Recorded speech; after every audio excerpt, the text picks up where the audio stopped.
Gracias por seguir con nosotros. Lo decíamos antes de irnos a la pausa, el tema Haití es un tema que nos ocupa bastante por múltiples factores. Vamos a hablar sobre este proceso preelectoral ya en la recta final de unas elecciones importantísimas, no solo para Haití, sino también para República Dominicana. Y nos acompaña el politólogo y economista Joseph Harold Pierre. Gracias por estar aquí con nosotros temprano en la mañana. Usted es profesor de Ciencias Políticas de la Universidad Iberoamericana UNIBE y de Economía en la Pucamaima. O sea que recoge el sentir de cómo se vive, qué termómetro tiene el tema Haití en nuestro país a través de los estudiantes, pero a través de la práctica. Me gustaría comenzar de inmediato con el tema Haití. ¿Cómo se ve desde su perspectiva, sobre todo desde la organización NAPSA, Estamos Salvando Haití? ¿Cómo se vive este proceso que está transitando en estos momentos nuestra hermana Haití? Muchísimas gracias por la invitación y una vez más felicidades y gracias también por estar interesado en Haití. Yo creo que es fundamental para mí como coordinador general de NAPSA que otros países de América Latina, República Dominicana sobre todo, están interesados en Haití. Y yo personalmente ahora soy miembro de una red de jóvenes que están luchando en América Latina por la consolidación de la democracia en la región. Y eso me da mucha alegría que República Dominicana, país hermano de Haití, está tan pendiente a lo que está pasando del otro lado de la frontera. Bien, desde NAPSA, nuestro objetivo es, digamos, no tanto a mediano plazo, a corto plazo, sino a mediano plazo. Lo que estamos haciendo, por ejemplo, ahora mismo, queremos que de aquí a 2020 la diáspora haitiana, la gente, los haitianos que están de fuera del país y que aportan el 25% del PIB haitiano, tengan derecho a votar. Y estamos luchando desde ya para que en las elecciones presidenciales de 2020 eso pueda producirse en República Dominicana, en Estados Unidos, en Canadá y en otros países donde hay presencia haitiana. Es lo que estamos haciendo. Y respecto a las elecciones actuales de NAPSA, estamos, por supuesto, al igual que cualquier ciudadano haitiano responsable, estamos muy preocupados por la situación. En realidad, mi gran preocupación no es tanto por los resultados, porque yo no creo que un presidente haitiano tenga posibilidad de hacer milagro en los 5 años venideros, pero mi gran preocupación por ahora es por el proceso, porque dada la situación, digamos, el organismo electoral está desbordado y no está claro de que la deficiencia administrativa que tuvimos en las elecciones pasadas del 9 de agosto, que esas mismas deficiencias no se van a reproducir. Eso es mi gran temor. Ahora bien, y también una alegría que a pesar de las manifestaciones, a pesar de la terquedad de la oposición, el presidente Martelly está terminando su mandato, que para mí que es fundamental para la consolidación de las instituciones ya demasiado débiles en Haití y de la democracia. Y espero también que, digo de nuevo, mi preocupación no es quién será el presidente, luego hablamos de eso, es más bien el proceso y que también el próximo presidente tenga la posibilidad de terminar su mandato. Para eso que me preocupa como Joseph y también como napsista, la consolidación de la democracia y las instituciones en Haití. ¿Cómo tú evalúas el ejercicio de la presidencia por parte del presidente Martelly, que nunca hizo vida política en Haití? Fue alguien sustraído del mundo artístico para un ejercicio del poder. Le tuvo que llamar la atención un funcionario de la Casa Blanca de que realizara elecciones en el tiempo contemplado, desobedeció todo eso. Funcionarios congresionales que estaban pasados de tiempo, que debieron ser relevados, y un presidente que siempre mantuvo un pleito con el primer ministro. ¿Qué nota tú le pones al tiempo que duró Martelly? ¿Qué conquistó en favor del pueblo haitiano Martelly? Bien, primero, no me gusta la palabra que él desobedeció al funcionario norteamericano. Pero cuando Kerry les recuerda que tienen que celebrar elecciones en el tiempo contemplado, eso sí, es inusual que a un presidente, un gobernante o un funcionario extranjero le diga en Estados Unidos lo que tiene que hacer en su país. Sí, exactamente. Por eso digo, no me gusta la palabra desobedecer. Sin embargo, la comunidad internacional es normal en la región, tiene que trabajar por la estabilidad. Yo creo que después de 4 años de retraso de unas elecciones, eso no tiene sentido. Y a nivel general, Michel Martelly, en francés se dice, la naturaleza tiene horror del vacío. En Haití hay un vacío de liderazgo político. Por eso, Michel Martelly pudo surgir como político y de alguna forma pudo ganar las elecciones. Ahora bien, ¿cómo yo puedo evaluar su mandato? Primero, hay un caos administrativo. Yo hablo de caos administrativo en el gobierno de Michel Martelly, porque no tiene sentido que haya tantos cambios en los ministerios. 4 ministros, 3 ministros, no tiene sentido. Eso es por una parte. Ahora, 2 cosas positivas que yo puedo mencionar del gobierno de Martelly. Una es que la libertad de prensa de alguna forma no se ha fortalecido, pero tampoco ha retrocedido, por una parte. Por otra parte, el gobierno ha estado trabajando un poco en la imagen de Haití, sobre todo en el sector turístico. Yo creo que no es muy sostenible eso, porque Haití tiene que hacer mucho antes de contar con el turismo. Eso es el aspecto positivo. En las relaciones dominico-haitianas, yo creo que algo podría haberse hecho, sobre todo con el pasado primer ministro, pero la deficiencia administrativa, el cáncer de Haití, uno de los cánceres de Haití, impidió que, digamos, esas negociaciones caminaran por buen rumbo. Ahora bien, señor Pierre, hay un aspecto muy importante que radica hasta en el nombre de la entidad que usted representa. Estamos salvando a Haití. Tiene diversas filiales a nivel mundial que procura que esa diáspora haitiana se una precisamente en beneficio del pueblo haitiano. Partiendo de esa premisa, uno de los aspectos más importantes es precisamente ayudar al pueblo haitiano a través de oportunidades que le permitan crecer y, evidentemente, el aspecto que nunca debe faltar, dignificar su existencia. Para eso, el gobierno dominicano abrió un Plan Nacional de Regularización de Extranjeros que permitía esa oportunidad y dar mejor calidad de vida a muchos haitianos en República Dominicana. Sin embargo, muchas organizaciones de derechos humanos en Haití y muchos organismos de la sociedad civil en Haití manifestaron que el presidente Martelly era la primera traba, la principal traba para que esto se evitara. ¿Qué opinión tiene NAPSA con respecto a ese aspecto? Bueno, yo creo que eso tiene sentido, y yo personalmente, yo colaboro con las declaraciones que hizo el ex embajador haitiano, porque la gran debilidad, reitero, es la deficiencia de la administración haitiana. O sea, no tiene sentido que un gobierno tenga capacidad de documentar a sus ciudadanos, digamos aquí en República Dominicana. Yo creo que el plan en sí mismo tuvo sus debilidades al nivel del diseño, pero yo no creo que eso sea de la voluntad, digamos, del gobierno dominicano. Yo creo que ha sido una muy buena iniciativa para documentar a los haitianos que están aquí y sobre todo para hacerlos menos vulnerables. Y eso es loable. Bueno, pero lo más vulnerable es que no se le documente exactamente con su documento, valga la redundancia, de identidad, para que ellos puedan accesar a ese Plan Nacional de Regularización y dignificar sus vidas. Por eso mismo. ¿Y de quién es la falta? Del gobierno y, por supuesto, del gobierno haitiano y especialmente, digamos, en el contexto haitiano, no vamos a decir del jefe de gobierno, del primer ministro, sino del presidente, porque a pesar de que el sistema parece semipresidencial, pero en realidad es el presidente que manda.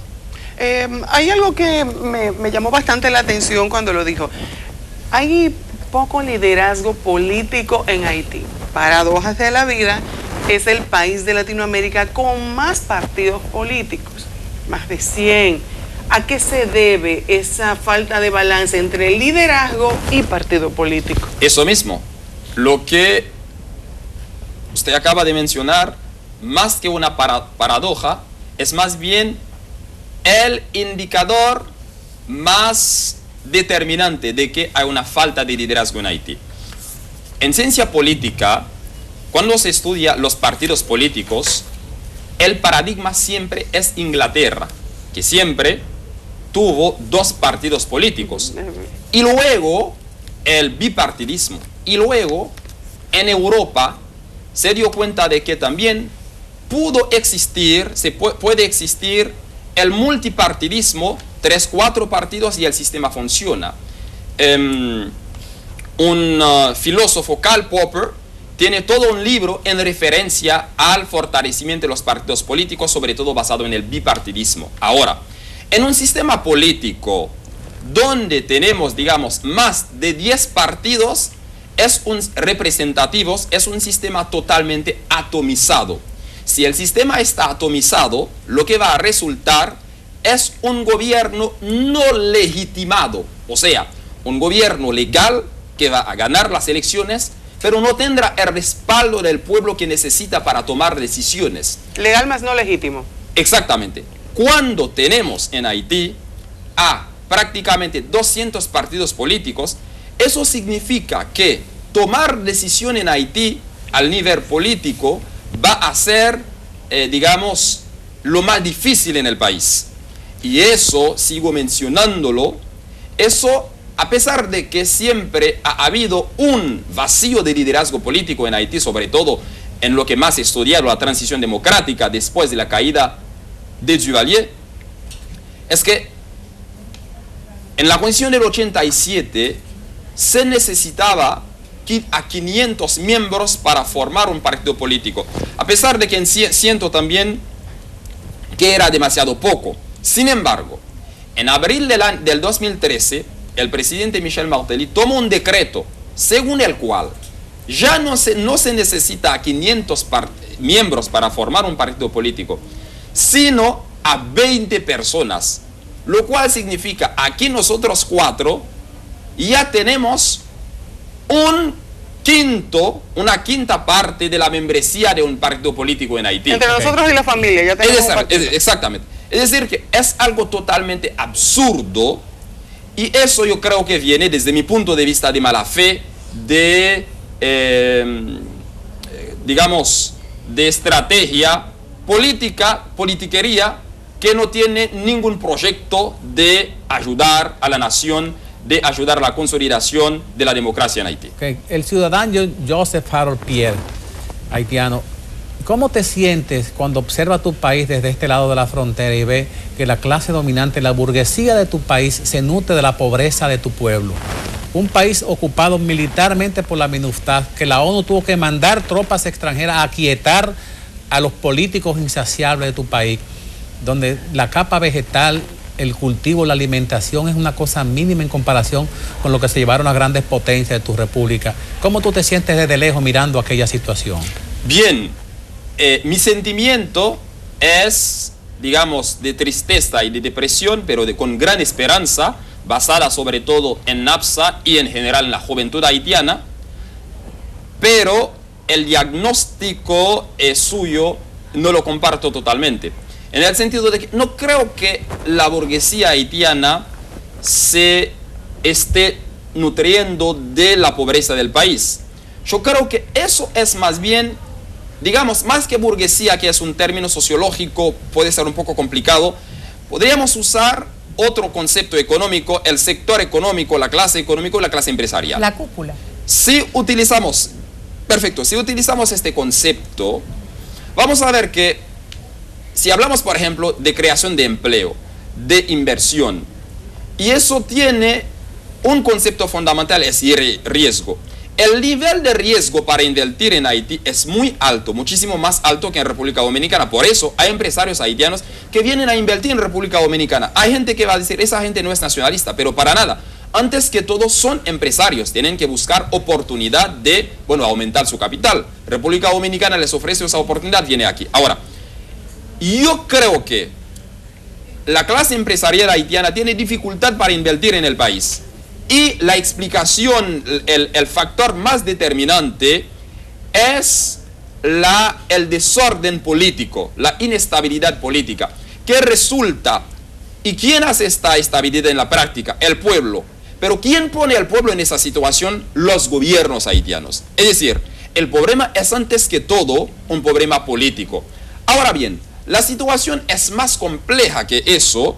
El sector empresarial, el sector económico también tiene su responsabilidad. A veces, una pregunta que de alguna forma tiene sentido es hasta qué punto el sentido de pertenencia, un concepto fundamental en sociología, el sentido de pertenencia, a qué punto es fuerte de parte del sector económico haitiano respecto a Haití, el sentido de pertenencia a una nación. Yo creo que, pero no puedo, digamos, ahondar por ahora sobre este tema, pero el factor más determinante es el factor de, digamos, del desorden político, de la inestabilidad política que hay en Haití. Bueno, y precisamente el pasado 9 de agosto el mundo entero fue testigo, lamentablemente, de 3 personas que murieron producto de ir a ejercer su derecho al voto en esta primera vuelta de las elecciones legislativas. En 4 días se van a celebrar nueva vez elecciones y elecciones presidenciales. Antes de que este proceso de inicio formal, ya tenemos la noticia lamentable de que 15 personas han fallecido en manifestaciones violentas producto precisamente de este ámbito preelectoral. ¿Qué se espera con la observación de 125 expertos internacionales, observadores de 27 nacionalidades representadas por parte también de la OEA para estas próximas elecciones? ¿Tendrá esto un impacto diferente con respecto a saldos mortales como el que vimos el pasado 9 de agosto? Bien, primero, sí es cierto, hubo 15 muertos en esos días en Haití, pero quiero precisar que todos esos muertos no resultaron de actos violentos. Hubo también entre ellos accidentes. Yo creo que eso es importante mencionarlo. Ahora bien, lo que yo creo es que como el mismo presidente del organismo electoral haitiano lo ha reconocido, se necesita una estructura de seguridad muy potente para las próximas elecciones. Y yo comparto la idea. En un análisis que yo hice días después de las elecciones, uno de los puntos que he revelado es que hubo una indiferencia de la policía haitiana.